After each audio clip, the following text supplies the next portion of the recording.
Start the clock.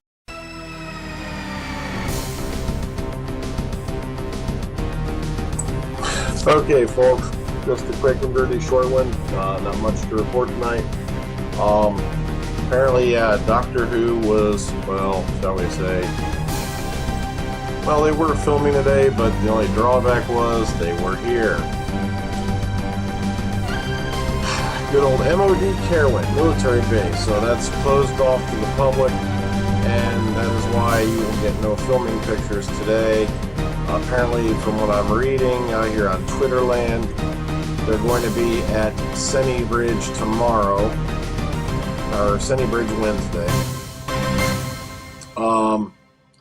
Also, apparently, starting next week, they're going to be in Fuerteventura, Spain, which is one of the Canary Islands. So, not much going on that on that particular front. So, unfortunately, no, you're not going to be getting any filming photos at least this week. Now, maybe next week when they, or maybe if they sneak out to a public location this week. But so far, there's no word on that as yet. All right, so I'll give you what tiny wee bit I do have. Not much, to be honest with you. Okay.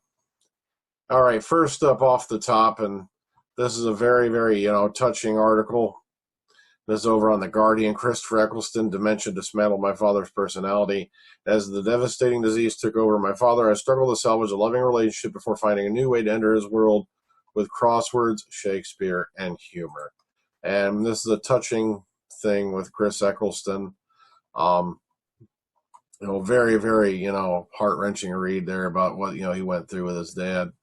And, if you want to go take a look at it, it's up to you. Okay, 12 of the 12th Doctor's greatest moments, and this is over on the BBC One page. Let's see, Monster Hero, Are You My Mummy, of course, Over the Spoon, Key Scene, It's All in the Eyes, Doctor, Flatlining, Loving the Alien, Do You Think I Care for You So Little That Betraying Me Would Make a Difference, and All Change, Bank on It, The Next Moment, and there you go. Also, they got clips included with some of these, so if you want to go check this out, pretty neat stuff. Heck, one of my favorite scenes was on a I was on The Caretaker, sorry, when he started whistling Pink Floyd's The Wall. Okay. Next up, 30 Things You Didn't Know About Doctor Who, the TV movie. And some of this stuff is pretty interesting. The TARDIS set, was budgeted around, I think, $1 million. And if I remember, it was like a $5 million production. So right there, a fifth of the production of that movie went just into, McGann's TARDIS set. All the hospital sets were also used by the X-Files. Chris Eccleston was offered the part, turned it down. Peter Capaldi also declined to audition. And Seventh Doctor's costume in the movie included the original hat, which was owned by Sylvester McCoy. And some more and more stuff going on like that. Like, there's the whole list of names of other actors who were considered for the role before Paul McGann got it. And some of those names you'll know, like, heck, Peter O'Toole, Sam Neill, Ian McKellen, just to name a few, man. John Hurt, Anthony, look at all those. Other things you want to go check out. Heck, Steve Martin was a big fan of Doctor Who and wanted to play the 8th Doctor. And get ready for this. The wife of Bruce, the ambulance driver, was played by Eliza Roberts, who is the real-life wife of Eric Roberts. Interesting scenes. Well, interesting, scenes there, to be done. Also, there were other actors, considered for the role of the Master, and when you read some of these, you're going to bend over laughing.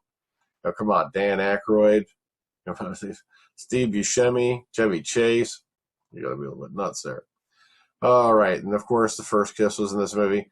And also, the gold dust, a lot of people didn't catch on, was a reference to the Cybermen. So, despite the reputation as a flop, the movie did attract over 9 million viewers in the UK in May of '96 and was the highest rated drama for that week. So, it was the first ever Doctor Who story to be filmed outside of Europe. And in France, it was renamed Le Seigneur the Lord of Time. Some other interesting little nifty facts if you want to go check this out. I know that sometimes the TV movie is not very popular, especially when it got into the whole Doctor's half-human thing, but I'm not even going to start that argument again. And also, an interesting little wrap-up here on Cult Box. everything we know so far. And this is very, very handy. You know, just in case you want some of the blanks filled in, here's the stuff right here. So go check this out. Well, sorry, not too much to report on tonight. You know, short and sweet. But, you know, what can I do? You know, it's only so much I can do with what I have. Well, until next time, guys. Oh, heck, I'm still psyched up, man. I've been sitting here, you know, half the night, you know, running over, you know, researching and all that. It was, like I said, it's great that we're going to have Chase Masterson in an interview this Saturday. Like I said, that just gives me less than a week to get all my research done and all that, because, yes, I do research on these things before I go into these interviews.